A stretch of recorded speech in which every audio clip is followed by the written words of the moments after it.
very blue. Let me adjust that. Holy cow, would you look at that?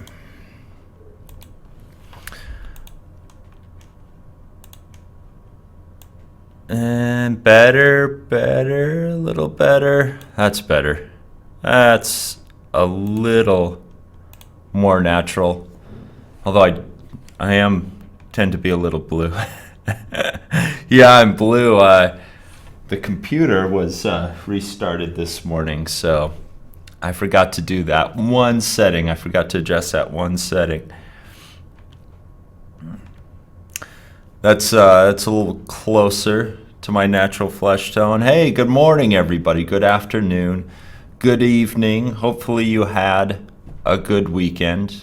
I had a great weekend. I emceed an auction. I got to be the guy on the mic at an auction, so that was fun. And yeah, that's what I did this weekend. I just got here just in time. I get here early. I get ready, and then I have to run out, back down to the street, plug my meter one last time before I come running up here so I don't get a parking ticket. And so usually right when I turn the camera on, I'm just sitting right down in the chair and getting ready to actually start, because I do have to run out to the street every morning before I go on camera. Good. I'm glad you guys had a good weekend. Today we're going to talk about paraphrasing, and if we have time we'll get to summary as well, but there's a lot of practice exercises to work on, so I think we're going to try to concentrate on paraphrasing, and then Wednesday we'll talk more about the subject and we'll get to summarizing as well. Okay, are you guys ready? Yeah, I know I can't hear you. I asked that question, I know I can't hear you. Okay, let's get ready. I'm going to go to the lesson screen.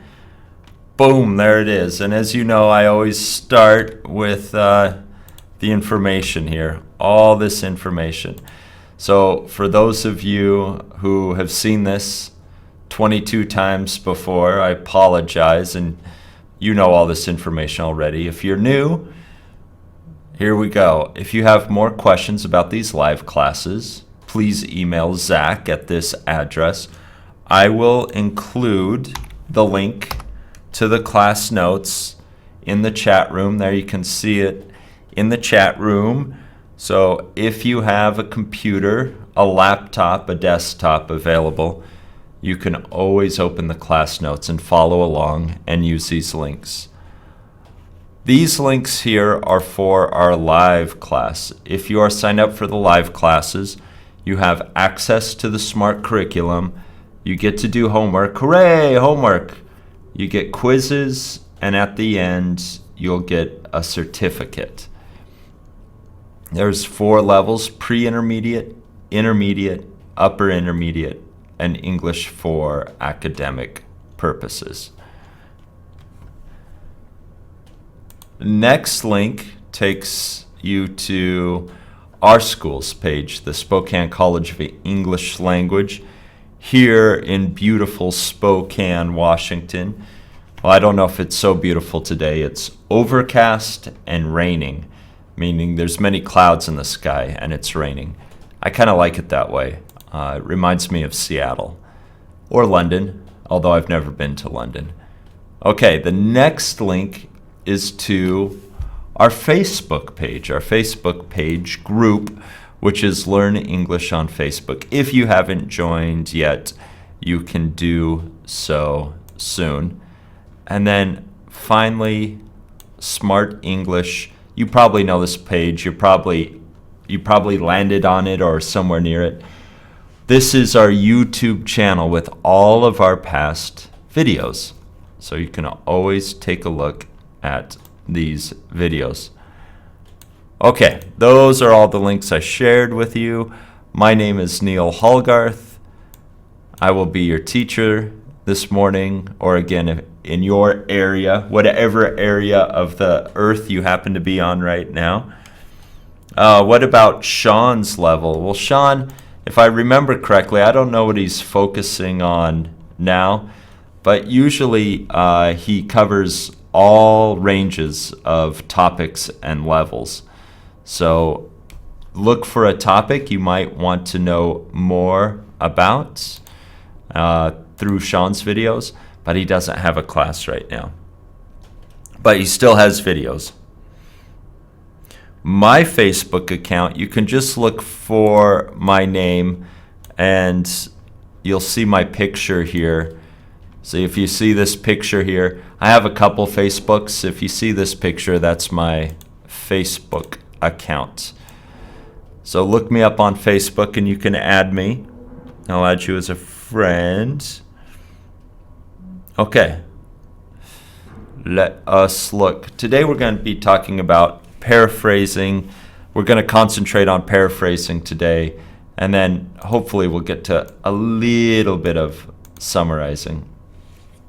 To begin with, we should talk about, well, what does that mean, paraphrasing? And of course, I'll talk more about this, but it's just to express an idea using different words. So you might read something, hear something, and you want to use that in your own writing. You want to use that same idea in your own writing, but you don't want to do this. You don't want to plagiarize. Plagiarize is when you use someone else's words, but do not give them credit. So plagiarize is when you use someone else's words, but do not give them credit.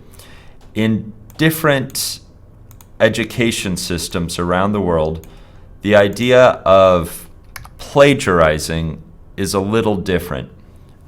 Sometimes it's okay to use somebody else's idea without giving them some kind of name recognition, citation, or quotation. Now, let's not confuse paraphrasing with quotation.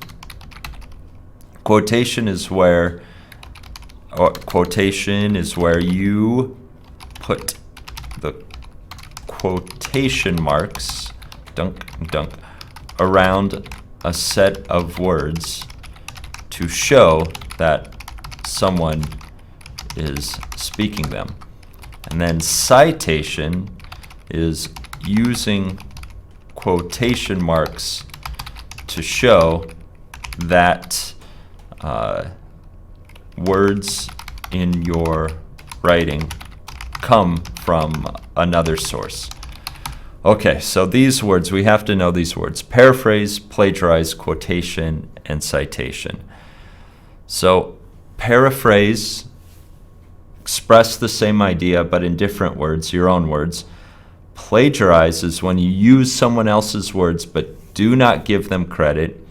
Quotation is simply when you put quotation marks around something to show that someone is speaking those words. And then finally, citation, you use those quotation marks to show that words from your writing come from another source, were written or spoken by somebody else, and you are directly using that exact same idea without changing the words. In a citation, you do not change the words. That's why paraphrasing is nice.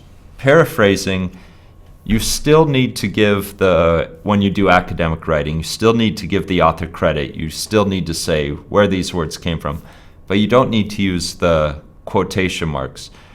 It shows that you've read something or heard something, you understood it, and you are able to re-express it. You are able to express it again, but in your own words. Yeah, plagiarize, good, Asta. It's like writing theft. It's like stealing somebody else's writing or idea. In America, we have the idea of IP, which is intellectual property. If you think of something, it should be legally yours. And actually, companies use a lot of IP, a lot of intellectual property. I think maybe intellectual property should go to the the people who come up with it, but oftentimes companies own intellectual property. However, if you ever invent something, if you ever write something, if you ever think of something, and you get the patent, you get the copyright, you get the trademark, you get rights reserved on anything you come up with, then that's yours, and people have to ask you permission to use it. And of course, there's a lot of exceptions, but because in America we have this idea of intellectual property, when you use someone else's ideas or words in your own writing, you need to give them credit. This action here, if you plagiarize, and it is a verb, if you plagiarize someone else's words, you might get kicked out of school. I mean, it's considered a very, very serious offense. It's a very, very serious action. It is a crime in school. It's a crime in school. So yes, writing theft is a good way to describe that. In a citation, okay, so Rosa, that's a good question. Let's look at an example. Since I put that word citation up there, let's look at an example of a citation.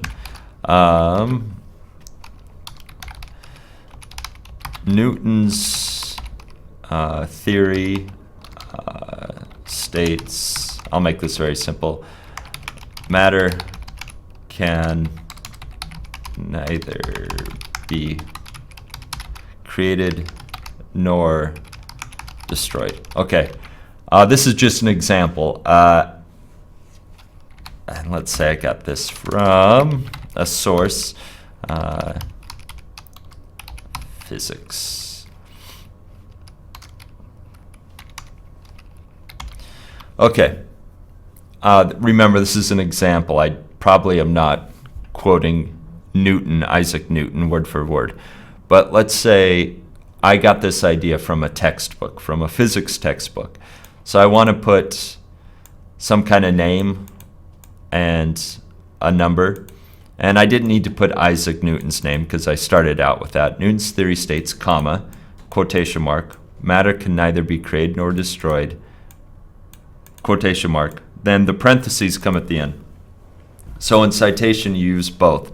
The punctuation you use is both quotation marks and parentheses. That's a good question. Okay, you guys got a lot of good questions this morning. Colombo, Climacool Colombo, how do you know the ideas are plagiarized? As a teacher, we get used to the way our students write. We read a lot of what our students write and we become accustomed to their style. That's why often the first writing task I give my students is to write a personal essay for them to tell me about themselves, and then I can see an example of their writing and I have some idea of the way they write.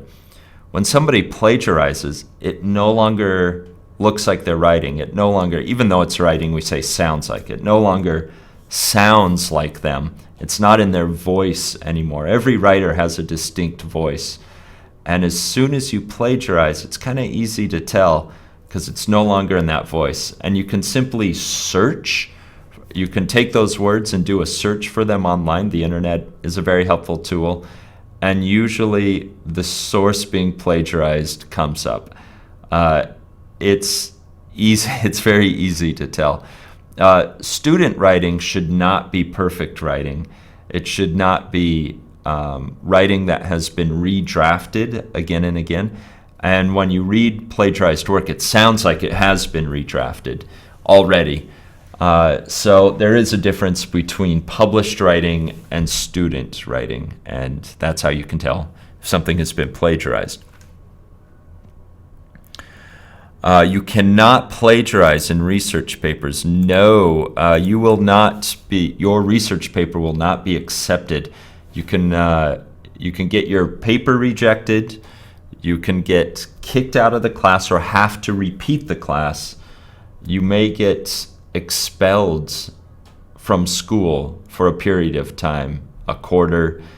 You may not be allowed to go to that school. It's considered very, very serious. And it's usually your intention. If your intention was to fool somebody by plagiarizing, it can get very serious. Oftentimes students accidentally plagiarize. They just forget to use the quotation marks, or they forget to put a citation in. And that's usually forgivable, and the paper just needs to be rewritten. It needs to be reworked. It needs to be edited. A lot of times plagiarism mistakes are just a matter of editing, writing a second draft and fixing it so it's not plagiarizing. Oftentimes students will claim still that the words are theirs when clearly they are not, and that's when it becomes more serious. Yeah, if you're just joining us, we are talking about paraphrasing, and you're in luck because we have not even begun the lesson. We're still talking about the vocabulary. You cannot plagiarize software as well. You cannot pirate any of these things. Maybe another synonym for it is pirate.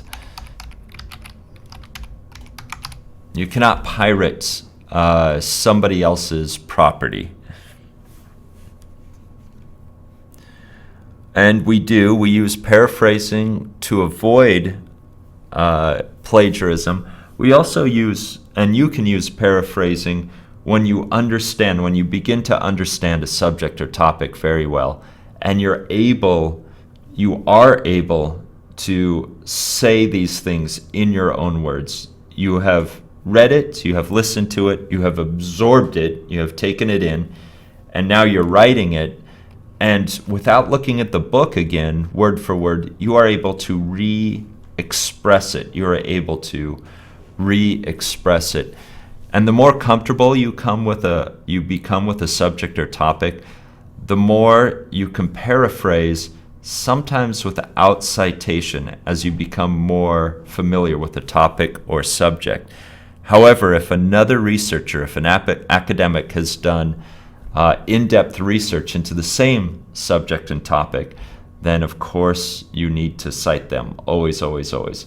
But if something has become kind of common knowledge to you, if something can be considered public knowledge, even if it's among a small group of people, you don't necessarily have to cite, and you can begin to paraphrase more and more public knowledge on a topic. Okay, let's look. Also, yes, good. Also to avoid repetition. Okay, here we go. The ability to paraphrase, again, the definition of paraphrase. Actually, I'm going to go to the presentation. Okay, the ability to paraphrase, to express an idea using different words, is a valuable skill. Paraphrasing shows that you understand what you have read or heard, as I've said before. In addition, it shows that you can use a range of vocabulary and grammatical structures and helps you to avoid plagiarizing. So also, I know a lot of you are studying English, and as you become more comfortable with English, paraphrasing also becomes easier. Sometimes you do have to think of new vocabulary, or you do have to think of a way to change grammatical structure to paraphrase. And we'll take a look at that in a minute. However, when you paraphrase, it is not necessary to change every single word in the sentence.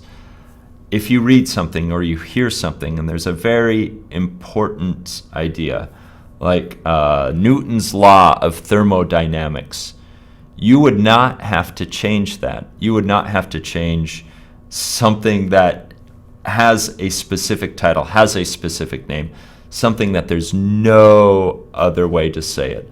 So Newton's law of thermodynamics, you could not change those words, and you do not need to change those words. So remember, when you paraphrase, you do not need to change everything. You want to keep the very important concepts, the very properly named items that you've read or heard. You want to keep those intact. You want to keep those words together and the same without changing them. So let's look at this sentence. How can we paraphrase this sentence? And it's a rhetorical question, meaning you don't have to answer this question. I'm going to show you how to paraphrase this sentence.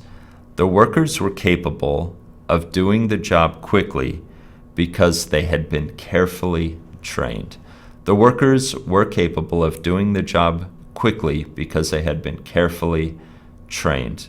So how can we paraphrase this? Let's say we read this in a book or heard it, maybe in a video, TV, broadcast, and we want to use it, but we don't want to use the exact same words. First thing we can do is change individual words.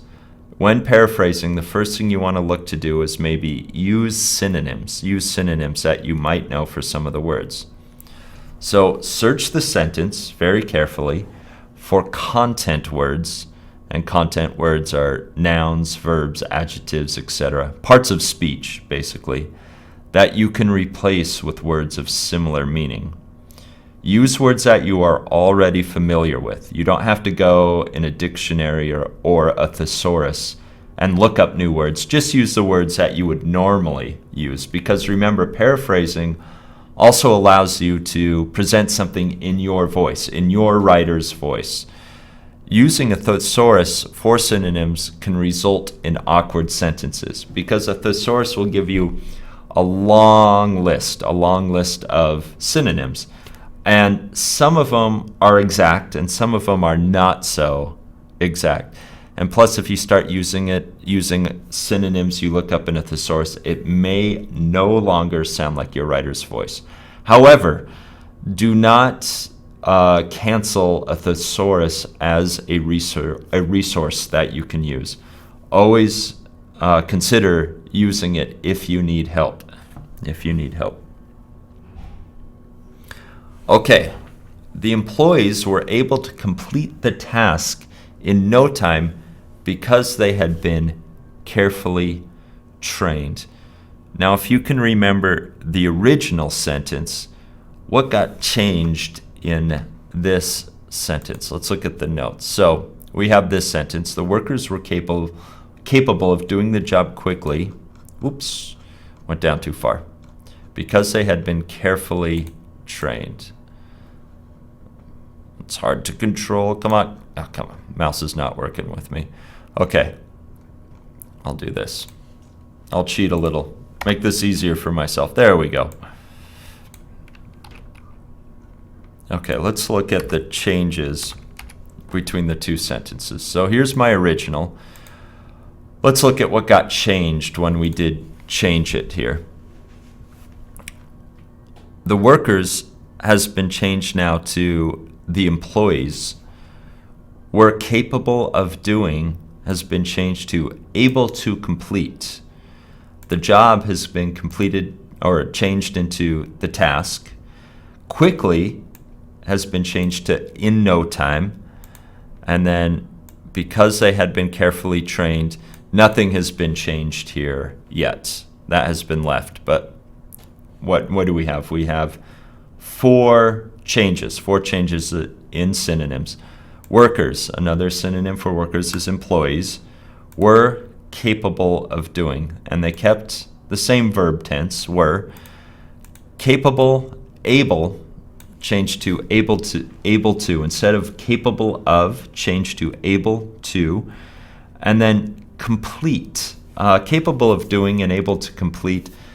Not exact meaning, but has the same meaning ultimately. Ultimately has the same meaning, especially when you're talking about the job, which they changed to the task.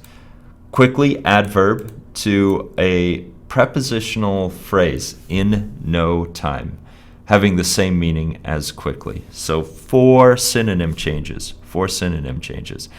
And notice you do not have to keep the same amount of words. You can use a phrase to replace a word, or vice versa. You can use a word to replace a phrase. So you do not need the exact same amount of words, and you do not necessarily even need the same part of speech if your meaning is the same, if it still has a synonymous meaning. Okay, so somebody's changing it. They had been trained meticulously.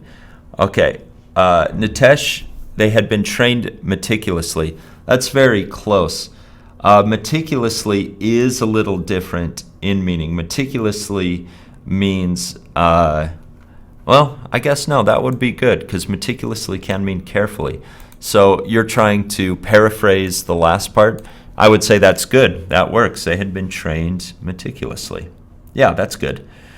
Is there any difference between finish and complete? No, you could say they were able to finish the task. You could use the synonym finish in that one. They are very experienced. They can do their job fast. Yeah, we could use words like experienced, fast. All of these would work as synonyms in changing this sentence. Another thing we can do is change grammatical form. So I think I have this out of order. So I'm going to stick to my class notes. Next thing we can do is change word order.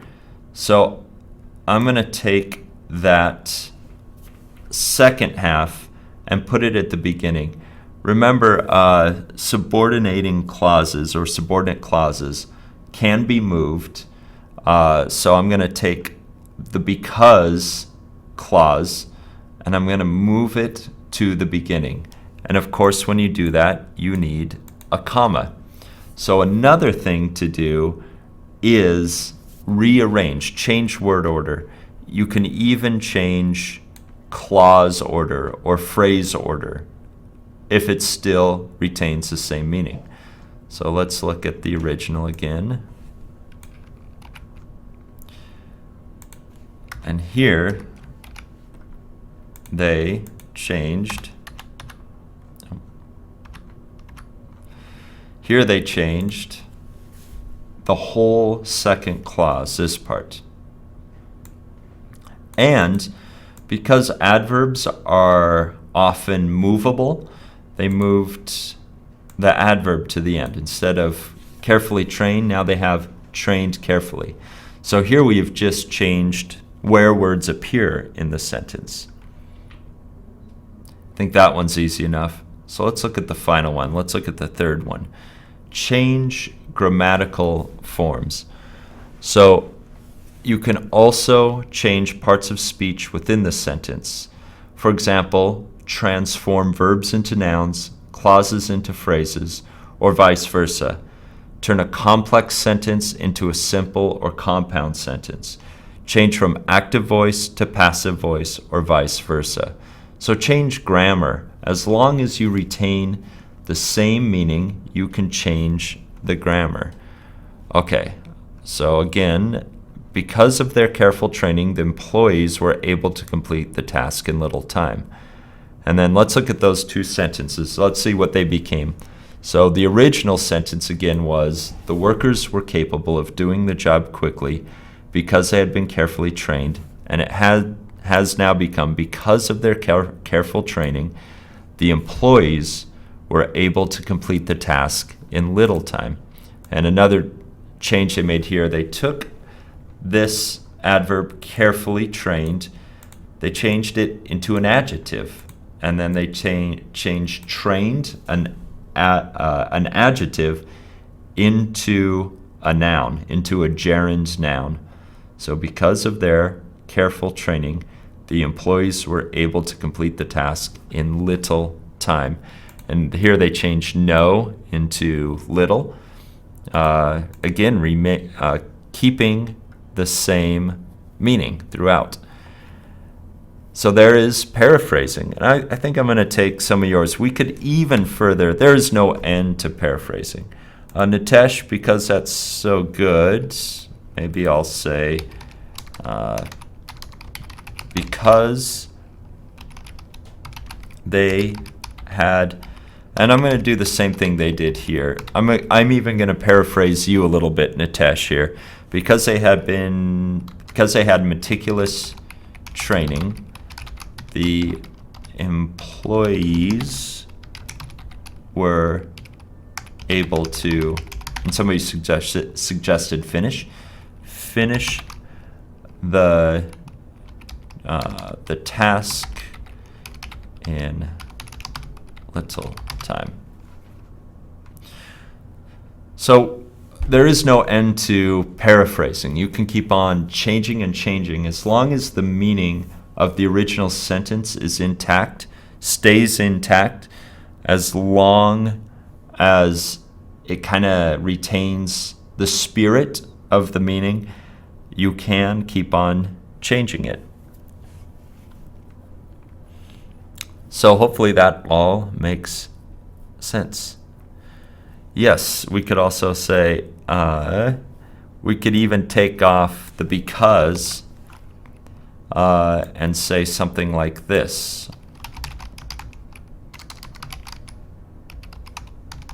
The employees had meticulous training and therefore were able to finish the task in little time. So again, it depends on your writer's voice. How would you say it? And that's most important, is how you would say it. So now that we've talked about it, let's practice it. Let's practice this a little bit. I am using, this is off Smrt. This is writing 5.1 paraphrasing. So I'm going to use some of the exercise here. And we're going to talk about, we're going to start with an easy practice. We're not going to paraphrase the whole thing. Here they have started the paraphrase for us, and we're going to help finish it. So let's look at A. I'll do this one. And notice what I do. So the original sentence is, parents should not allow their children to spend unlimited time online. Parents should not allow their children to spend unlimited time online. And they want us to use the word let. And you may know let can be a synonym for allow. So we're going to use this let instead of allow. And they started it for us. It is not good for parents, so we'll put that part in there. It is not good for parents to let, it is not good for parents to let who? Who is spending unlimited amounts of time on the internet? So what do we need here? It is not good for parents to let who or whom spend unlimited amounts of time on the internet. Yes, children, good, Natesh, it's their children.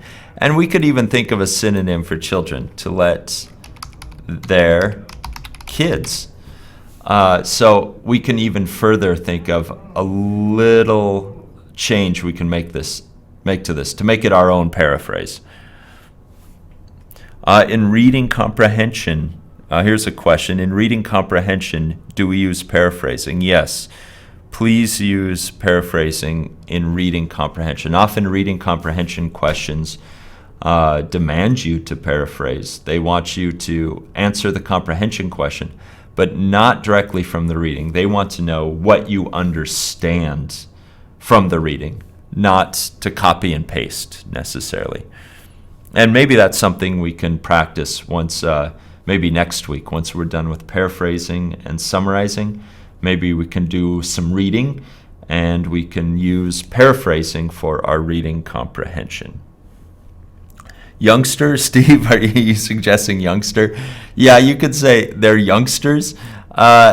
Youngsters is a little strange. It's kind of a very general term, and usually parents would not use that with their own kids. It's almost slang or a nickname for children or kids, youngster. But I guess we could. Ward is strange. Ward is if you have the legal right to take care of a child, to raise a child. Sometimes if a child is an orphan, doesn't have parents, we call them a ward of the state, meaning some kind of institution like an orphanage is in charge of taking care of the child. Offspring, yes, offspring is a very cold, clinical, scientific term for children or kids, but we could use offspring. It's a little strange though, because it sounds more scientific. Like species have offspring. We use it more in the scientific realm. I think even insects have offspring, so it's a little cold. It's a little cold to call children or kids offspring. All right, I'm gonna have you try. I'm gonna put on some music for you. I'm gonna put on a little bit of working music for you to work by. Let's just concentrate on B and C here, the next two. I'm gonna pop out. I'm gonna put on some music. And then, hello, Selma. We are paraphrasing.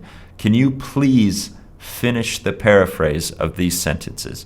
I will be right back.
Okay, let's look at some possible answers. Looking at B, I was looking at some of the words you were using, and at first I was confused, and then I saw I looked at the sentence again. Okay, when I read this, Charles was made responsible for all cases of internet harassment in the workplace, and then they wanted to use charge. The first thing I thought of was in charge of. And made responsible means somebody put him in charge of, meaning it is his responsibility. But then when I saw like accused, I think I even say crime, indict, I'm like, well, what's wrong with Charles here? And then I read it again, I'm like, I understand where you got that meaning.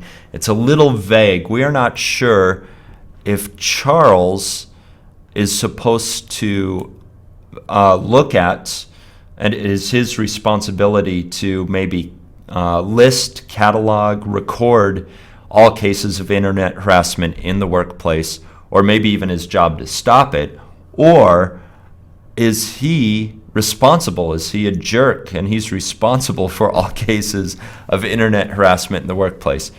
Okay, I think because of this word here, made something, made adjective, in this case made responsible, seems to indicate that somebody told Charles, hey, this is your job to look at these cases of internet harassment in the workplace.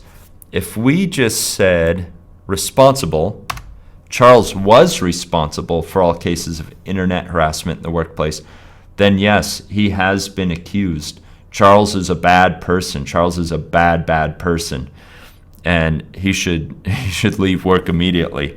But if we have this made responsible, then somebody's telling him, hey, Charles, look into this.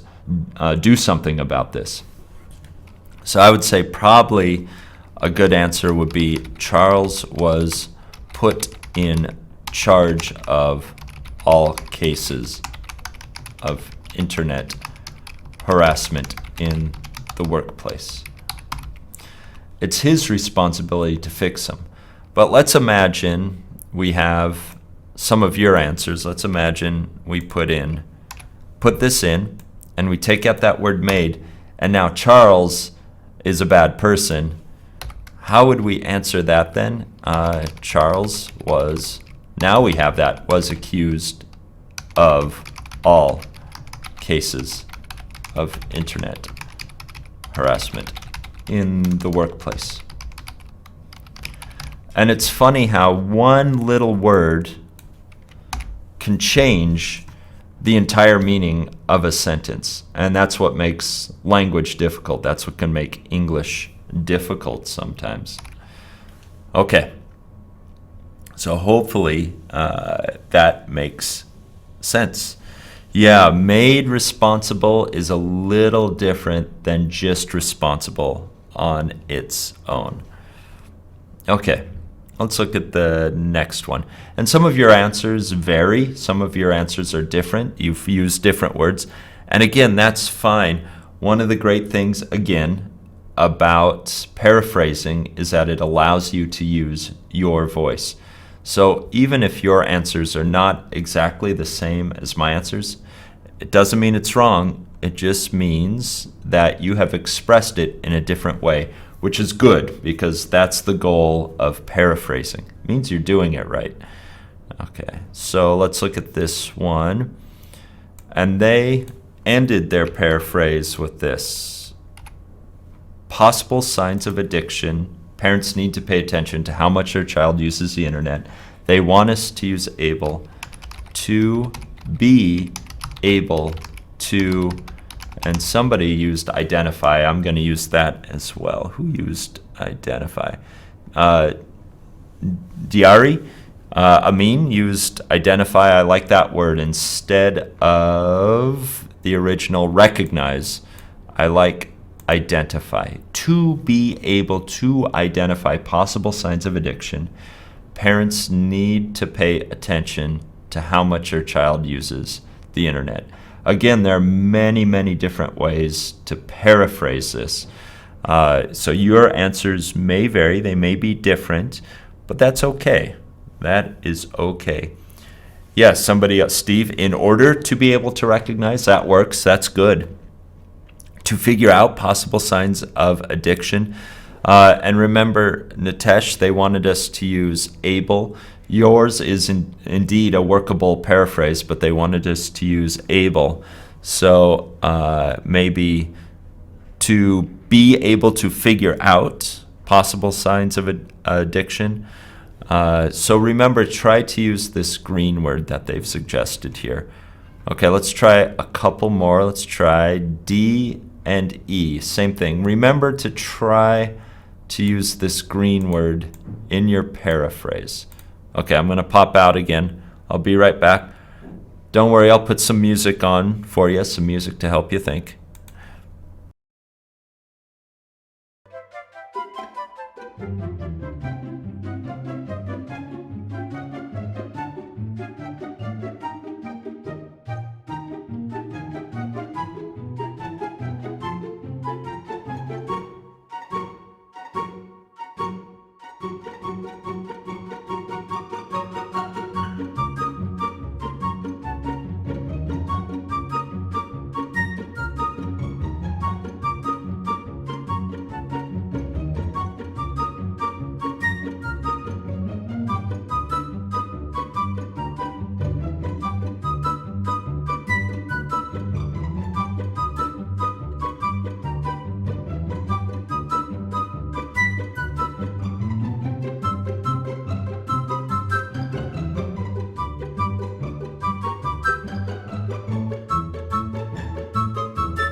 Okay, let's look at the answers. Original sentence, As an internet addict, Kim could not resist the urge to use her computer anymore.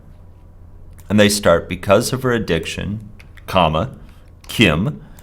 Let's put that in there. Because of her addiction, Kim, and they want us to use the word longer.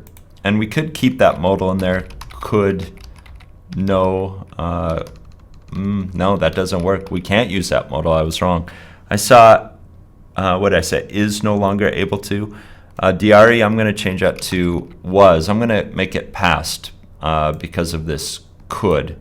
So I'm going to make the verb past was no longer able to resist the urge to use her computer.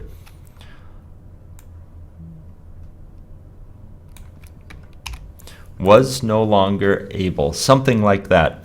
I was wrong. I was going to try to use that modal. We cannot use that modal. So it's going to look something like that. No longer able, no longer able. If you use that word longer. And then if we look at E, if you have to check Facebook before you eat breakfast, you may have a problem. If you have to check Facebook before you eat breakfast, you may have a problem. And they start, if you cannot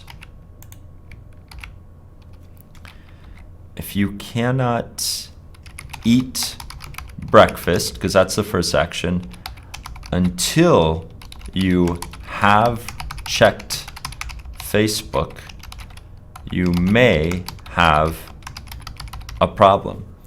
If you cannot eat breakfast until you have checked Facebook, you may have a problem.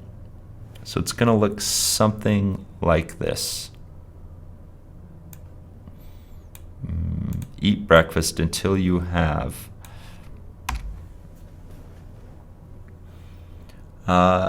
Any questions? Somebody had a good question earlier. What to avoid in paraphrasing? What should you avoid in paraphrasing? One thing to avoid, so earlier I suggested, so use synonyms, change word order, change grammar forms. And you should really do all three. Don't just do one of those steps or just two of those steps. Actually do all three of those steps. There's no short way to do paraphrasing. You should at least go through those three steps for your paraphrase. So don't just use synonyms, or don't just change word order, or don't just change grammatical form. Actually do all three of those steps. What else to avoid in paraphrasing? In paraphrasing, again, you do not have to change everything. You do not have to change everything. Do not attempt to change everything. The one big thing you want to avoid is to change so much that you start changing the meaning of the original sentence or the original paragraph or the original information. So don't change everything. Leave some stuff intact. Leave some stuff there. If something cannot be said in a better way, here's a big rule with paraphrasing. If something cannot be said any better than it has already been written by the author, if you cannot say it in a better way, just quote it. Use a citation. Use the exact words. Use the direct words. Sometimes authors find a way, or speakers find a way to say something perfectly, and there's just no better way to say it. So just use their direct words. Rosa, you say you have to keep the same length in paraphrasing. You should. You might find more often than not, sometimes paraphrases can appear smaller or shorter. One thing you can do in paraphrasing is if somebody uses language that is too complex or too dense, meaning they use big words, big long words with synonyms that are actually shorter and easier to understand. Sometimes paraphrasing helps you translate something that's been written at an academic level to something that everybody can understand. Often we use paraphrasing to say things in a simpler way, in a faster way, in a quicker and easier way. So sometimes paraphrases will appear shorter. And today's topic, which is almost over, we only have 5 minutes, is paraphrasing. And somebody asks, why do you keep no with longer? Yes, that's fixed. To retain the meaning, because we're using longer, to retain the meaning of not, of negative, no longer. She could not hold out for any more time. She could not resist for any more time. No longer. And I think somebody had a question about the second one as well. Maybe something about the grammar form here. Why have checked? If you cannot eat breakfast until you have checked Facebook, you may have a problem. It's because this action, checking Facebook, has to happen before this action, eat. So eat, this has to clearly come before, so have checked. Oh, sorry. 3 minutes. Let's do one more. I'm going to scroll down. Okay, last one.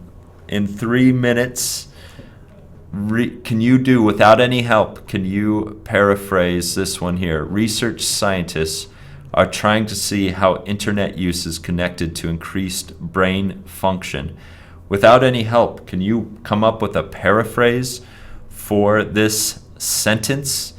And because we're so short on time, I don't think I'm even gonna pop out. I will copy and paste in the first best example or the first best answer I have. Research scientists are trying to see how internet use is connected to increased brain function. First paraphrase gets copy and pasted in there. I think maybe I can afford to make this a little bigger.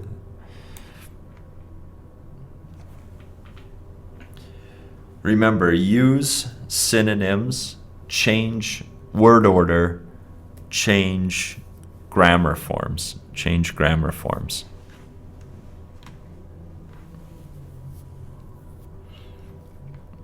While you're working, I don't think I can. I'll let you just look at that and work on it.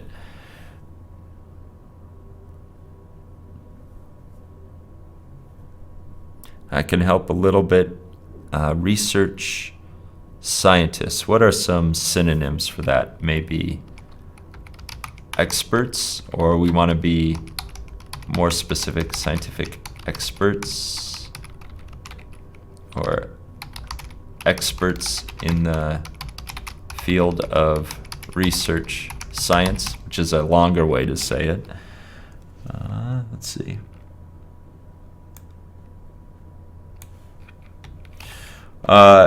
Asta, your answer came in first. I'm going to paste it there. Research scientists are searching, and we'll make that a phrasal verb, searching for the relation between internet use and increased brain function. So I'll put that one in. And more answers are coming in. Check the chat room as those are coming in. I guess I have 1 minute to copy and paste. Maybe one more. Maybe a couple more.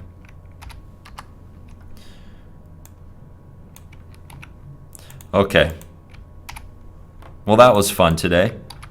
Good job paraphrasing. If you want more practice, there are some more practice questions on here. Again, thank you for your patience, your wonderful questions, your wonderful answers. There is homework for those of you who are subscribers. I would like you to do 3-1, linking cause and effect, read the lesson, and do the exercise. And for those of you, you can finish the paraphrasing. We'll talk about synonyms next time. I'll share the class notes one more time in there.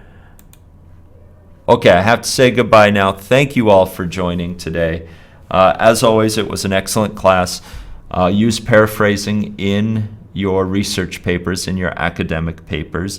Use your own voice, which is the most important. And again, the three things to do are use synonyms, change word order, and change grammatical forms. Have a good day, everybody. I'll see you very soon in a couple days.